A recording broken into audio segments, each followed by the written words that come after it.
So, Hannah, now you have two rules today. It will be difficult.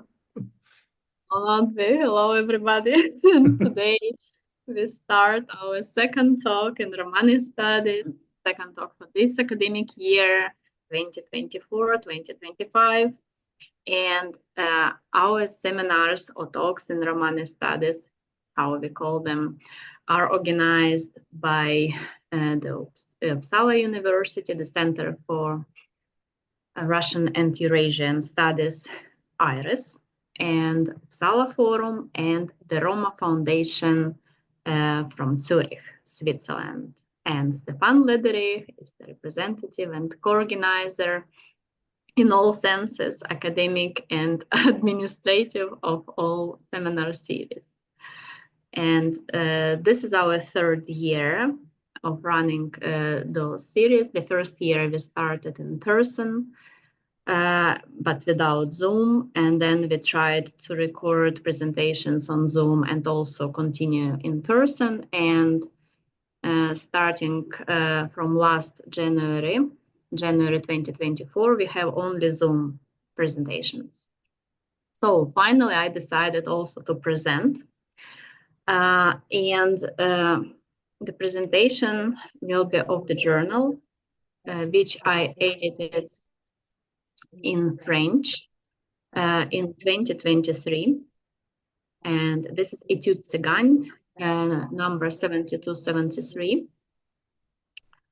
And why I decided to present it, even though it was edited last year, it's because this journal received very little attention. Yeah, here you can see the title page. So the journal received little attention because, first of all, it was published only in French. That means the limitation for the readers. And second, we had a presentation in Paris with around 60, 70 people attended. And that presentation was only in person. It was not recorded, it was not online. So only those who arrived could communicate with us, ask questions, and hear what we were talking about. And why I say we? It's because I was not alone in this editorship. Just a second. I hear some background my voice.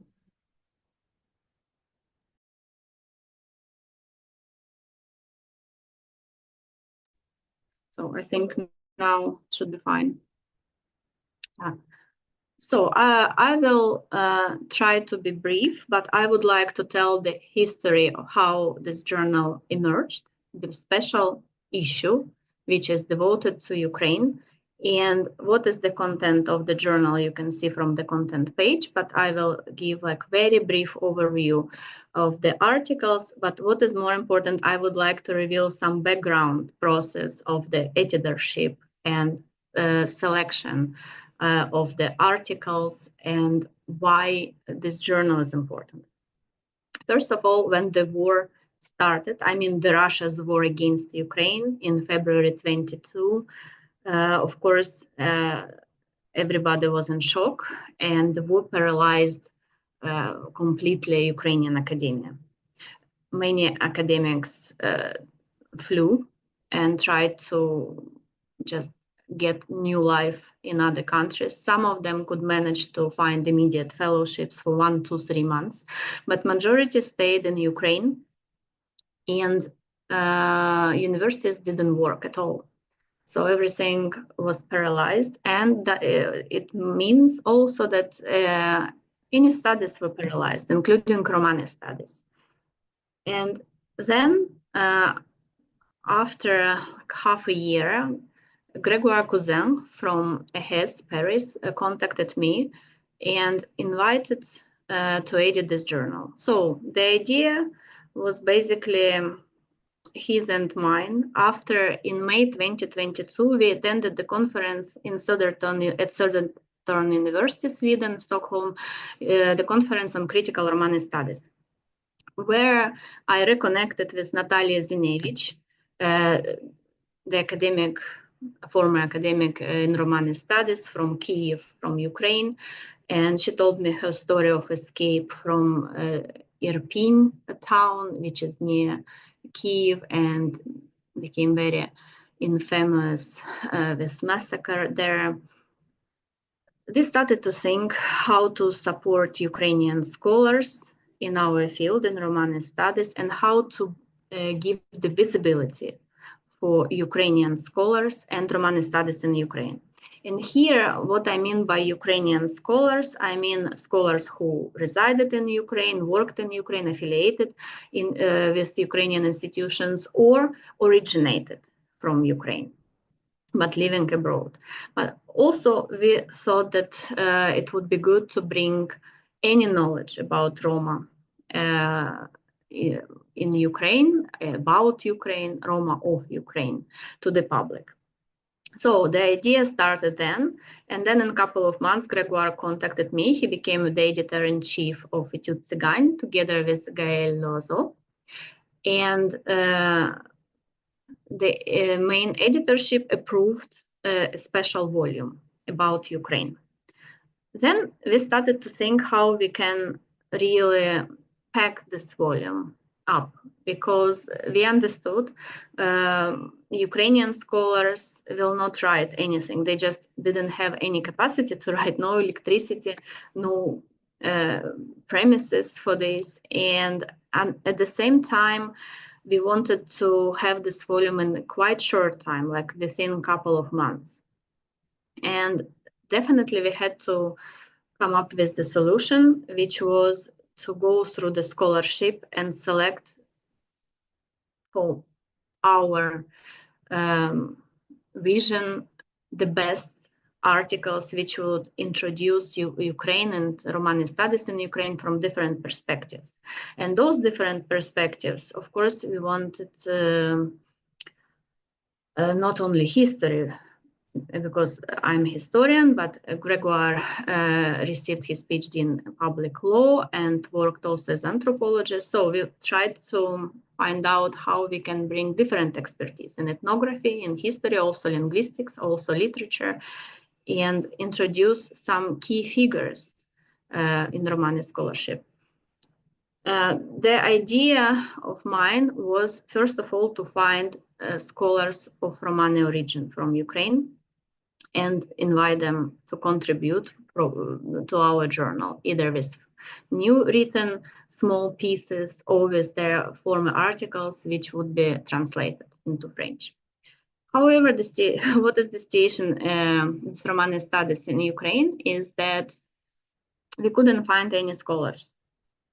Natalia Zinevich is not Romani, not Romani origin scholar, but she agreed to contribute only with the interview, which she took a long time ago with Igor Krikunov, and I will explain this later. But also Mikhail Tyago, again, non-Romani origin scholar, who at that time actually was in army and fought for Ukraine, wrote special article for this journal. And in terms of Romani scholars, we couldn't find anyone. We, of course, know about activism and human rights, about Zola Kondor, Zemfira Kondor, about Natalia Tomenko, and again, they're not scholars. Yeah, we thought about to invite Janusz Panchenko, who is ethnographer. However, when I went through his scholarship, I could see that he always had the role of the information collector, but never wrote anything on his own analytical or generally wrote. So what he did by that time is just collection of information from different families in Ukraine. And Ilona Mahotina wrote articles with co-authorship with Janusz Panchenko. Now he published one article in Polish Academy of Science, which actually contains numerous errors and unsupported claims. So we decided not to invite him. And when I went through the scholarship, I thought that it would be good to have different sections. And like this, the content page, please. Yeah, you can see here, actually, when I advertised this talk, you could see the content page as well. So we came up with several sections. One section was ethnography. And this was very important section because what I found out through the scholarship is basically there is no ethnographic articles written about Roma in Ukraine by Ukrainian scholars. And one of the excellent articles which we would like to translate into French was article of Elena Moroshyakova and Veselin Popov about the different groups of Roma. And this article was very large, we cut it, and I thought that it would be interesting to introduce two groups of Roma in Crimea, Krim and Taifa. And this article, again, became the first one in our journal because of the importance of Crimea, which was occupied in 2014 by Russians. And because the Romani groups of Crimea are almost unknown. Even in French academia, which is quite developed in terms of Romani studies, there was the first notion about those groups. And then also there was some counter argument between me as invited editor and Grégoire, how to deal with the Russian scholars. Because actually, considering the situation with the war, we didn't want to invite Russian scholars. However, some contributions were very important. And that's why we decided to publish an article written previously in Russian by Nikolai Bessonov from Moscow, who passed away already several years ago, and who wrote a very interesting article about the games of children basically after the Second World War. He collected some ethnographic evidence in Ukraine and also some in Russia from different Romani groups, including Serbi. And this article is, for my taste, was unique because I didn't see anything similar written with focusing on the children's games. That's why we selected this article. And the third article in the section ethnography was the article of Halina Ivashkiv, previously published in Ukrainian. This is the scholar from Lviv. And she wrote very interesting article how Romani images reflected on ceramics and painting of Gutsul region in Ukraine. This is Western Ukraine, if you can see the map. Now, can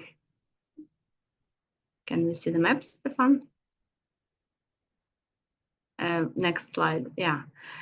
So here we marked the region of Gutsul, and the special art which they created reflected Romani images. Again, this article was a unique article because such interpretation and general funding of facts about painting, about ceramics, and in connection to Roma, I didn't see anywhere else. Then we had another section about intellectuals and activists. And here I would like to bring an unpublished chapter of the dissertation, which was written in 2000 by Tatiana Gabrielsen, who is originated from Donetsk, but defended her PhD at the University of Texas at Austin under the supervision of Jan Hancock. And she wrote very interesting first dissertation about Roma in Ukraine, about the ethnogenesis, values, views, identity. She collected interviews from very different Roma people, including activists, but also poets and ethnographers. So I edited her chapter, which introduced Alexei Danilkin, who was Romani origin first ethnographer in Ukraine, who collected first ethnographic evidence of Roma in Ukraine. Micha Kozimirenko, the first poet, again of Romani origin, and Anatoly Kondor, who was a choreographer and educator and established the first NGO, Romani NGO in Ukraine. And now Zemfira Kondor and her brothers and sisters, as well as her mother, continue this work to defend Romani human rights and women human rights.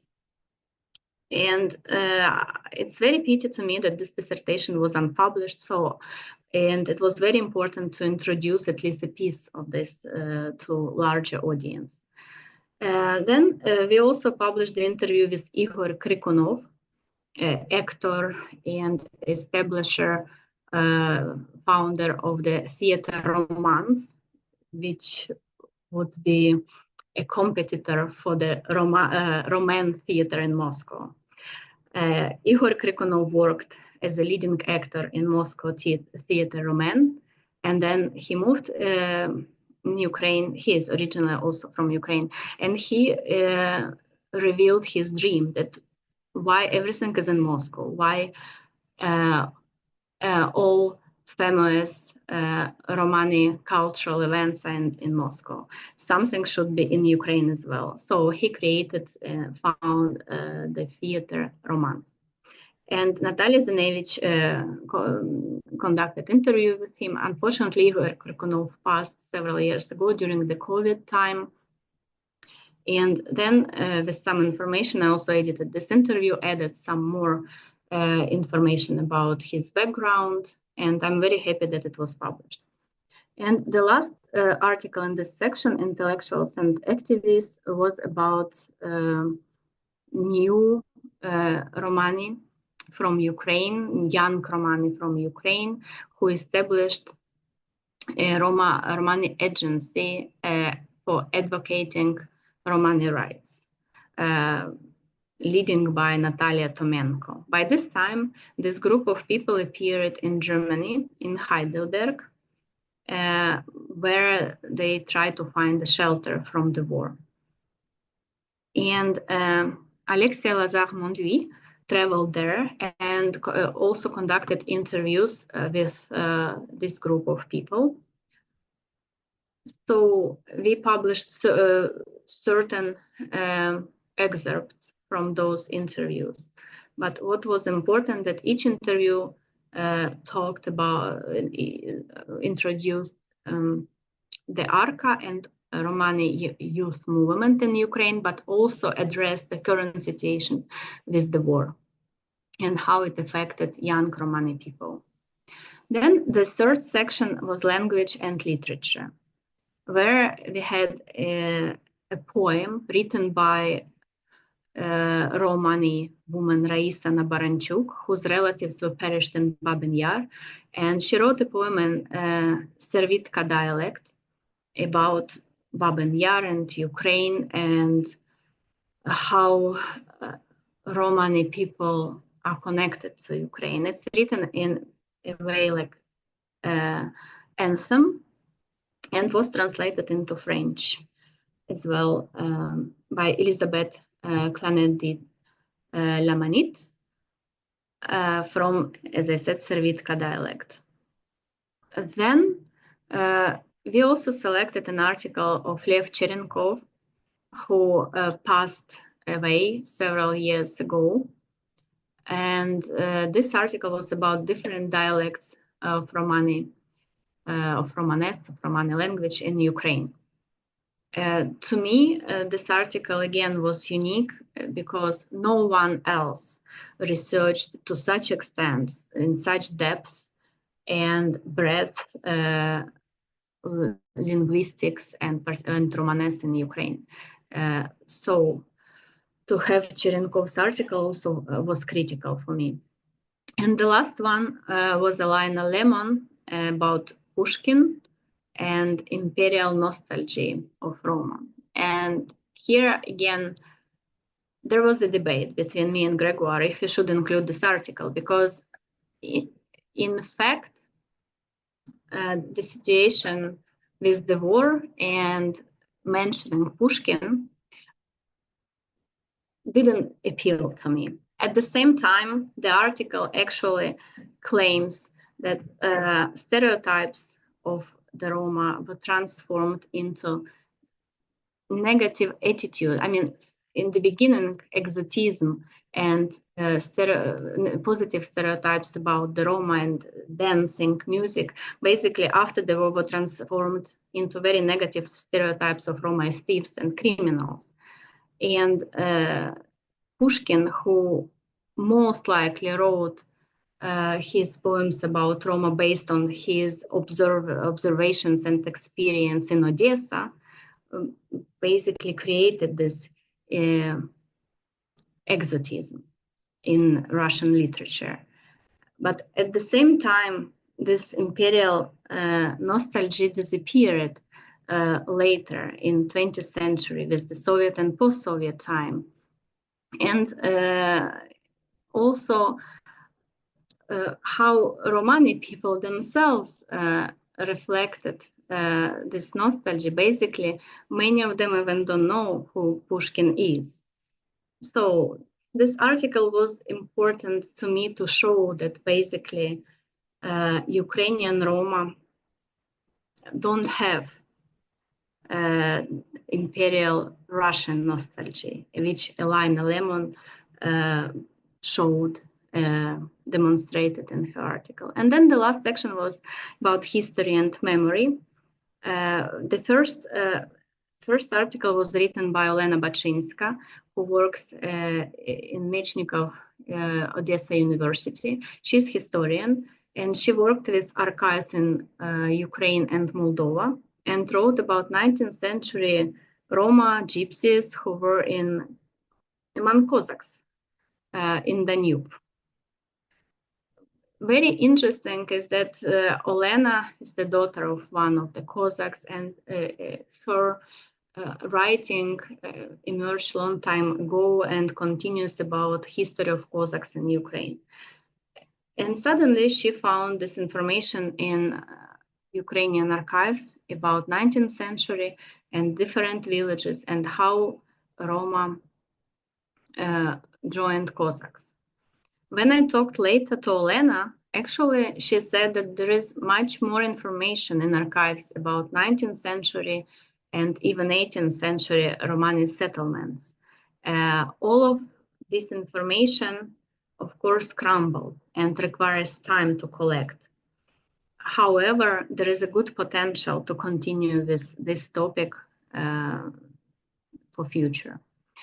Another article was written by Mikhail Tyagui, I mentioned. He's working for Holocaust Research Center in Kyiv, and at that time, and for a long time, he was in army. However, he managed to finish his article about memoirs and fictions produced during the Soviet time in 50s, 60s, and 70s, and how they reflected the stereotypes of Roma. Basically, what he says is those negative stereotypes about Roma pursued the denial of suffering Roma people during the Second World War and their persecution under the Nazi. And even pushed such views later in 80s and 90s that Roma actually have to be further perished or have to be deported from Ukrainian lands. All these fictions and literature was written by non-Romani, of course, people, Soviet people with the Soviet identity. But what Tiagley could show is how through several decades, 50s, 60s, 70s, memoirs and fictions contributed to the negative attitude and basically hostile attitude to Romani people. And the last one is the article about deportation of Roma and Jews to Transnistria, which I wrote several years ago, but added new information. It's about the reasons from the perspective of Roma and the comparison with the Jews. Reasons why they were deported, what Roma and Jews really thought about their deportations. And it is based on oral testimonies of both groups. So why it was important to publish all these articles and have the sections in Études Tsiganes, just because we have only for now 3 journals in Romani Studies. Of course, the oldest one, Gypsy Lore Society or Romani Studies. And Études Tsiganes started to be published since 70s. So it is important that such old journal which always focused on Roma in France or in Western Europe suddenly turned its focus on Roma in Ukraine. And the third journal is Critical Romani Studies, published by the Södertörn University, which emerged just recently, and also publishes half academic, half activist articles. So in this way, Études Tsiganes is an academic journal, and articles were also academic. So how we worked on those articles, again, it's very interesting, and I will just I will tell in 3 minutes, because I think it's important to emphasize the difference in mentality between English speaking scholars and French speaking scholars. What I found out that French scholars are very much similar to Ukrainian scholars. When they edit articles, they don't pay much attention to the details. So my goal was not only to cut articles or to edit academically, but the text itself, but also to communicate with the authors, what they can add, what they can improve. And the main contribution was also to write the comments and the footnotes, because I understood that in French-speaking communities, French-speaking countries, and France, because this journal is particularly targeted for a French audience, many geographic elements, many literature figures and titles of the movies and so on are generally unknown. That's why I try to add as large as possible comments about the history of, for instance, certain movie like Tsiganka Aza, Gypsy Aza, based on which Ihor Krikonov produced some theater performances. And I try to connect in my comments the history of Roma to history of Ukraine, to show that basically Roma in Ukraine are not separated from the transformation and historical processes in Ukraine. They are not so closed how in general opinion they appear. And they are quite integrated into Ukrainian culture and Ukrainian general Ukrainian history. Also, I'm very grateful to Svetlana Yavorska and Genia Jennifer Bowen, who translated and edited linguistically edited articles of Olena Bachinska and Halina Ivashkev and some others from Ukrainian into French. Because again, what happened is that we couldn't find translators from Ukrainian language into French, even though there were many from Russian into French. Academic translations from Ukrainian into French appeared to be very difficult, and I'm very grateful that Svetlana and Genia contributed. And here I have to emphasize that everyone who worked on this journal worked voluntarily. We didn't get any salary or honorarium or anything for that. No authors, no editors, or me as invited editor, no translators. And another issue in the mentality is when I try to argue that each translator and proofreader should be mentioned for each article, because this is the reward for people, it's recognition for those who translated, and also there is a responsibility for those translations. However, the French editorial board rejected this suggestion. They say that everything should be written as editorship collective editorship, and translators also are part of the committee. For instance, Tatiana Sirbu, as I know, translated several articles, and we don't see her name on the journal. And the same if, for instance, you Google the journal, my name as an invited editor also doesn't appear in any bibliographical note, even though it's written on the physical copy. And again, this is the position of particular French academia and this editorial board. What else I wanted to tell in the end, I'm finishing in 1 minute, is that this journal showed me how Romani studies can be developed in Ukraine and which potential actually Ukraine has for development and introducing new topics in Romani studies.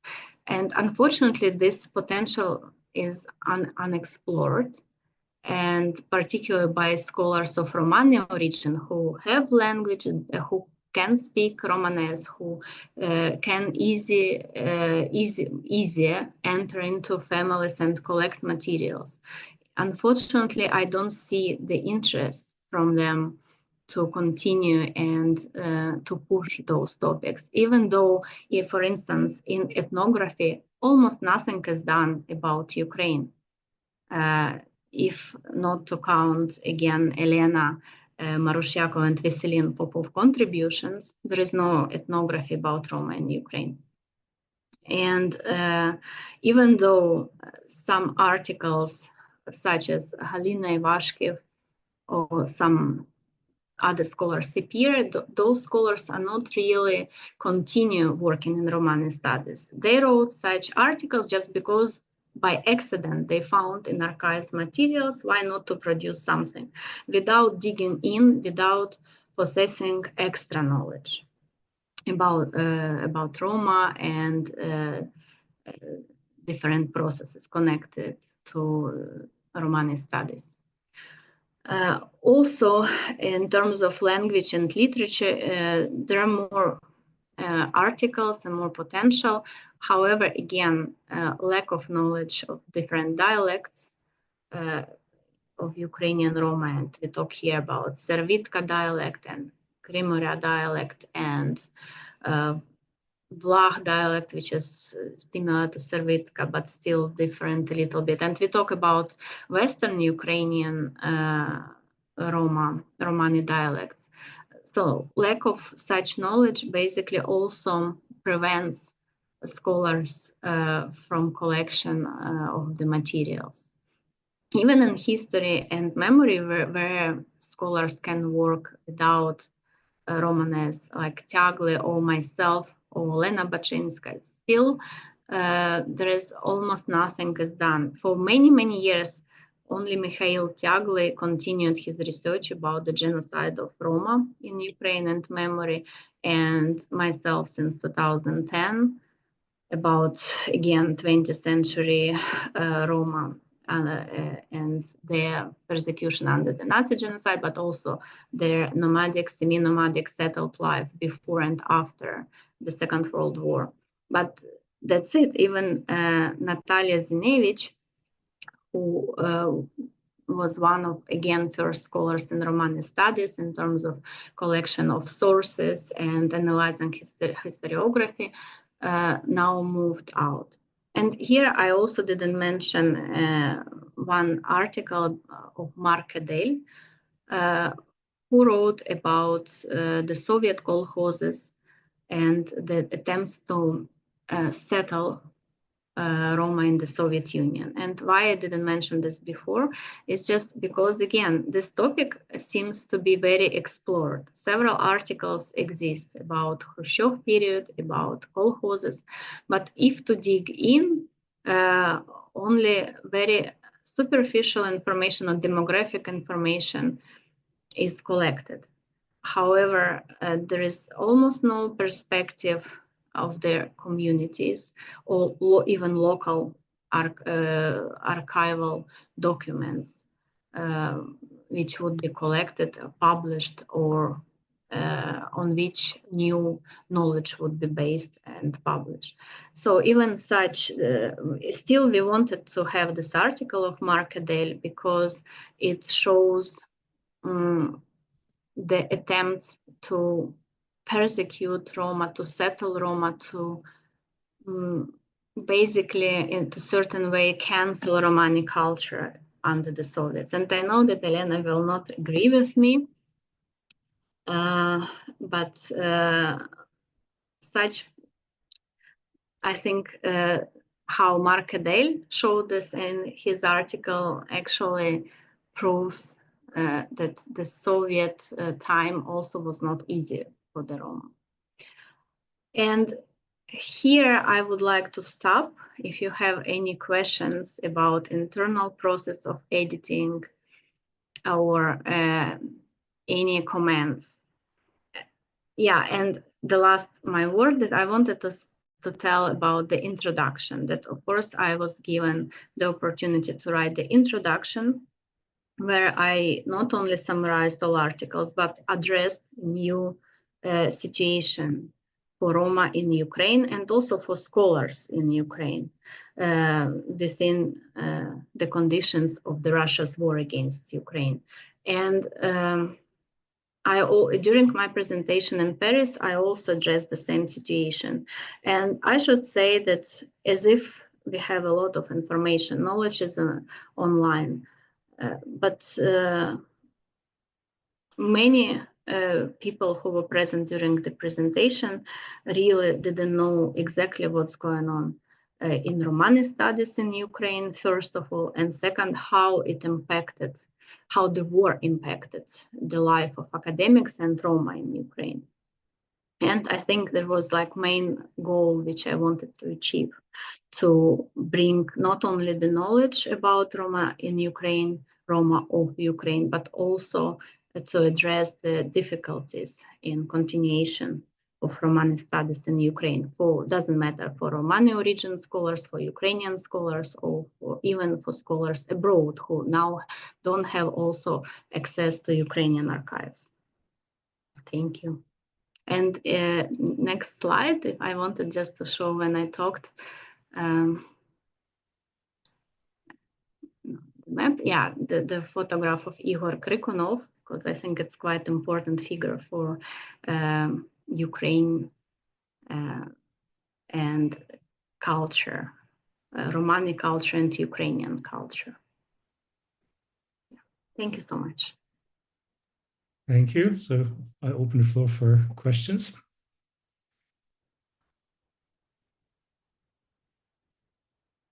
Or comments.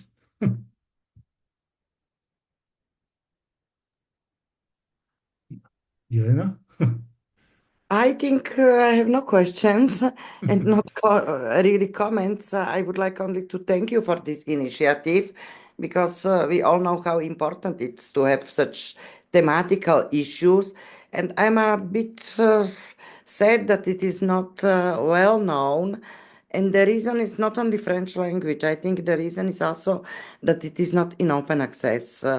Recently, most of academic journals are in open access, which make it easier even in foreign language to read using Google Translator or something like that. And it's almost inaccessible if you are not buying the journal and so on. So I think this is the reason, and which is really sad. And maybe it's worth to think about extending this effort and publish something like that in English. I think it would be a very good idea. Yeah, thank you. Really useful because I go through everything what is published now about Ukrainian Roma in context of the current conflict, and a part of Roma Foundation from Zurich, everything was with heavily mistakes in concerning especially distribution, geographical group division of the Roma in Ukraine.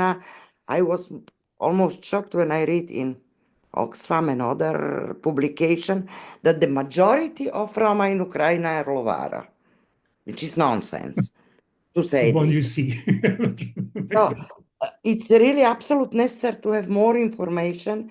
So Hannah, maybe you can take a lead together with Stjopa and to prepare a good volume That could be a very good in idea. open access, in open access, Yeah, no.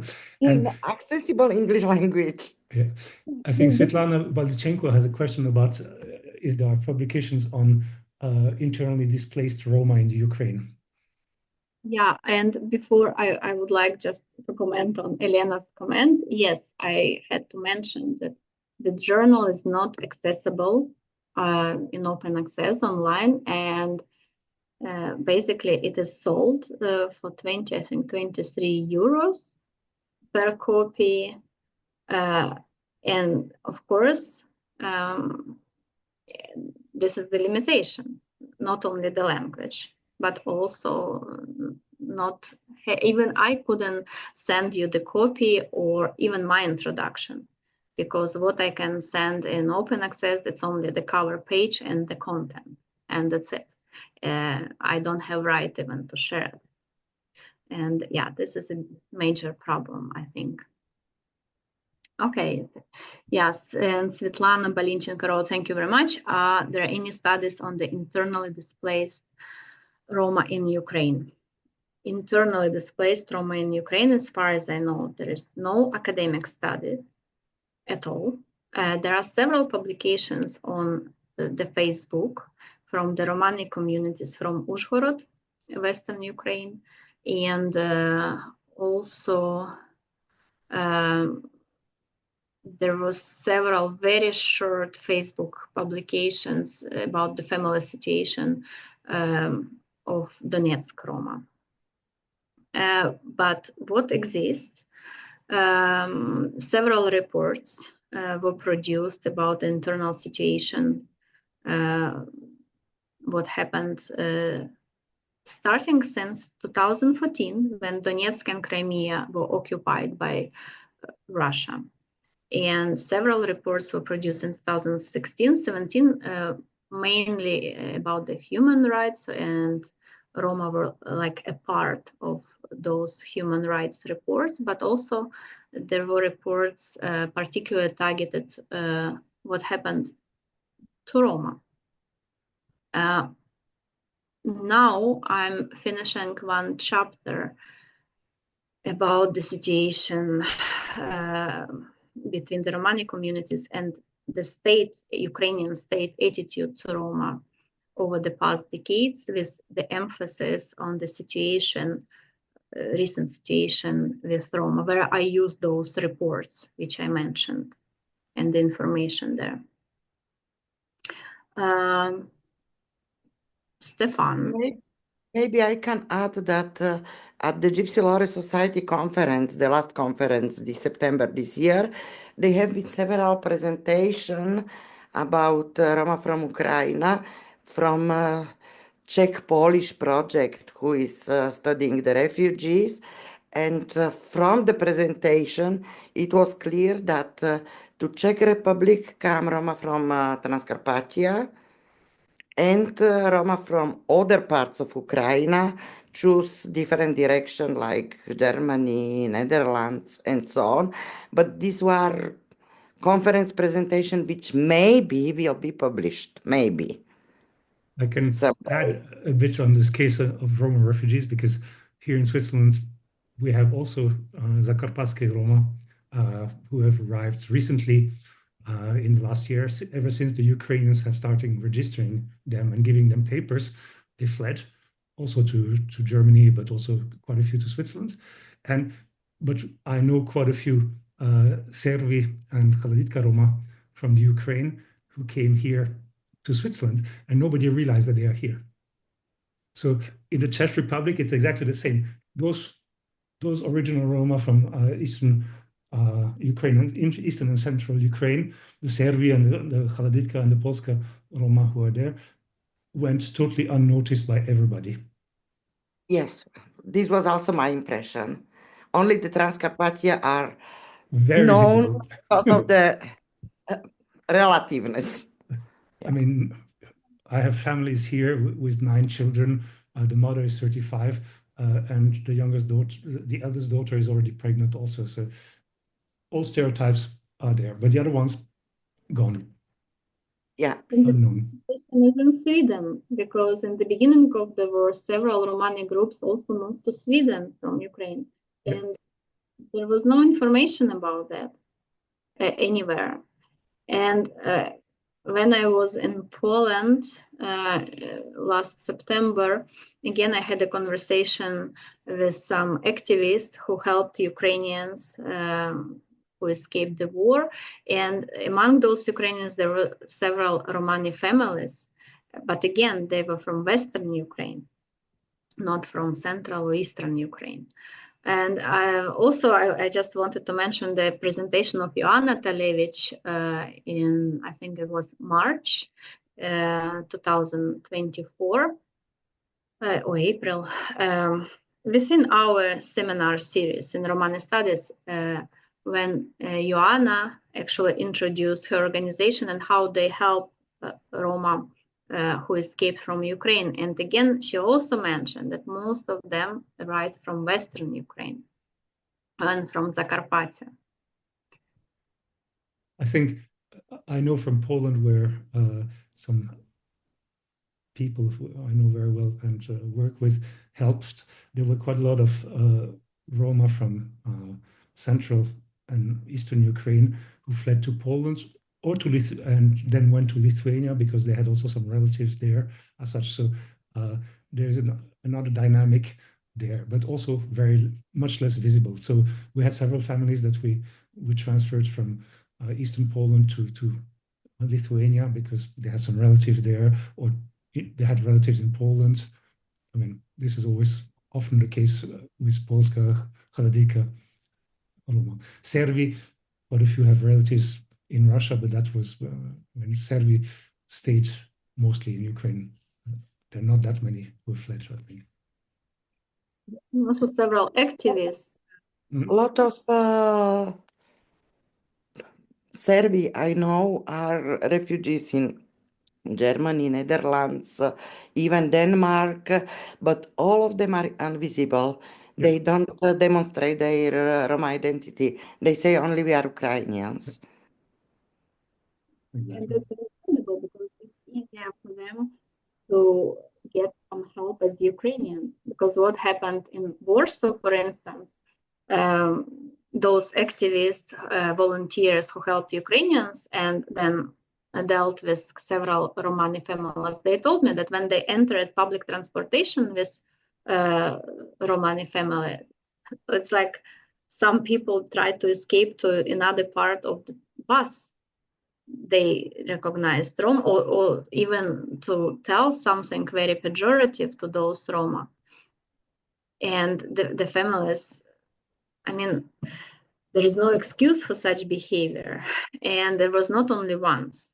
So constantly, Roma in Poland, at least in Warsaw, were refused to get jobs just because they're Roma. Also, there was a problem with accommodations when landlords knew that these people are Roma, even though Polish volunteers paid for those accommodations.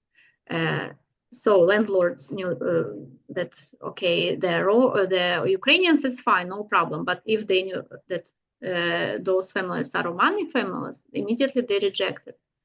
And some of the families were educated and they wanted and had possibility to work in Poland. But they couldn't they couldn't be employed just because of this attitude.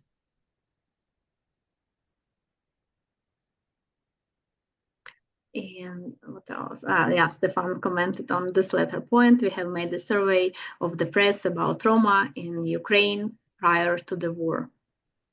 And it can be downloaded from the roma.org. Yeah. That shows actually that the prejudice also in the Ukrainian press are mostly concentrated on Zakarpatske Roma and not on the other ones. And actually, in Ukrainian press, what is interesting is that there are attempts to show Romani culture from the positive perspective. But again, journalists have no idea what they publish. Just recently, there was some photographs from taken from Romani families in Zakarpattia and introduced as Kalderash. But then how their appearance, their outfit, their hairstyle tells that they're not Kalderash at all. And then also all those not only stereotypes, but exotism present, because journalists write most closed group of Roma, unknown group of Roma, secret group of Roma. And next to this, they say, thank you to Roma barons. And we can see here completely illiteracy among journalists and also among academics, of course, in Ukraine about Roma. Good. Any further comments, questions?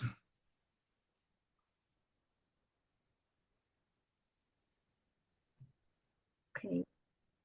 If not, then Anna, thank you very much. And then we hope to see you all the last Wednesday of January, because in December we will not have a session, but January we will publish the talk at least this month. We will have a talk connected, of course, to the events about Auschwitz and persecution of Roma during the war, because 27th of January is the commemoration, and there will be a talk about the commemoration museums. Good.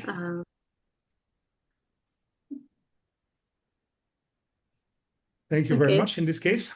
And then I wish you all a pleasant time and a good holiday season in any case. Thank you. Bye. Thank you, Stepa. Thank you, Hannah. It was very nice to see you all. And looking forward to see you again. Yes. And thank you again, Elena and Veselin, for the contribution to the volume, and Tatiana Sirbu for also contribution as a translator. Perfect. Thank you. And see you very soon. Bye. See you. Bye.